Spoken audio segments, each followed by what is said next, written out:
महाराष्ट्र के उप मुख्यमंत्री एकनाथ शिंदे पर एक फिल्मी गाने के सहारे विवादित टिप्पणी करने के बाद कॉमेडियन कुणाल कामरा लगातार सुर्खियों में बने हुए हैं और शिवसेना सांसद समेत तमाम शिंदे समर्थकों का कहना है कि कुणाल को शिंदे से तत्काल माफी मांगनी होगी।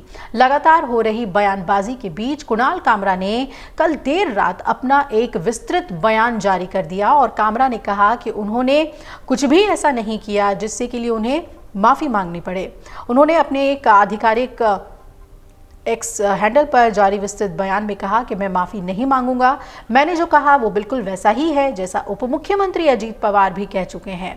कामरा ने यह भी कहा कि अजीत पवार भी उप मुख्यमंत्री एकनाथ शिंदे के बारे में गद्दारी जैसी टिप्पणी कर चुके हैं और उन्होंने कहा कि वो इस भीड़ से नहीं डरते।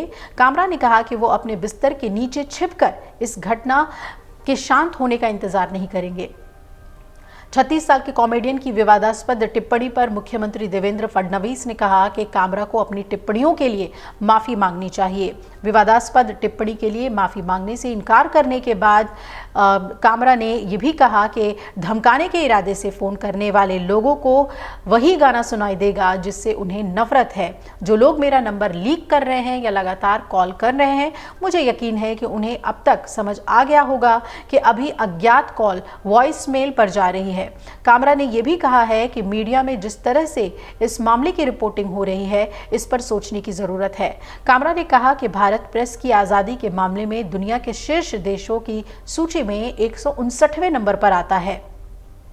हैबिटेट सेंटर को नष्ट किए जाने की खबरों पर कुणाल कामरा ने कहा कि मनोरंजन स्थल के रूप में बनी जगह केवल एक मंच होते हैं, यहाँ अलग अलग तरह के शो होते हैं। मेरी कॉमेडी के लिए हैबिटेट या कोई अन्य जगह जिम्मेदार नहीं है।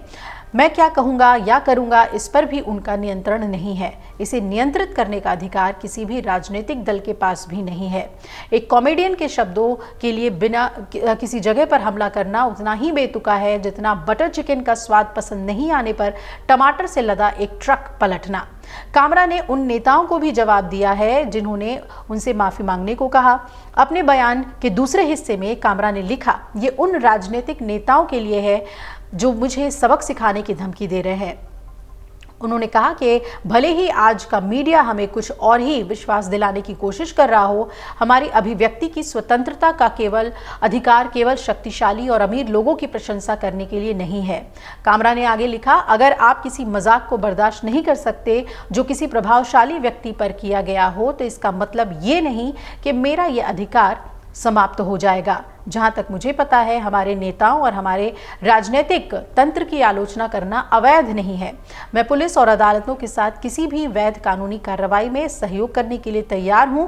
कानूनी कार्रवाई पर सवाल करते हुए कामरा ने पूछा, क्या कानून समान रूप से उन लोगों के खिलाफ भी लागू किया जाएगा जिन्होंने ये तय किया कि मजाक से आहत होने पर तोड़फोड़ करना उचित प्रतिक्रिया है।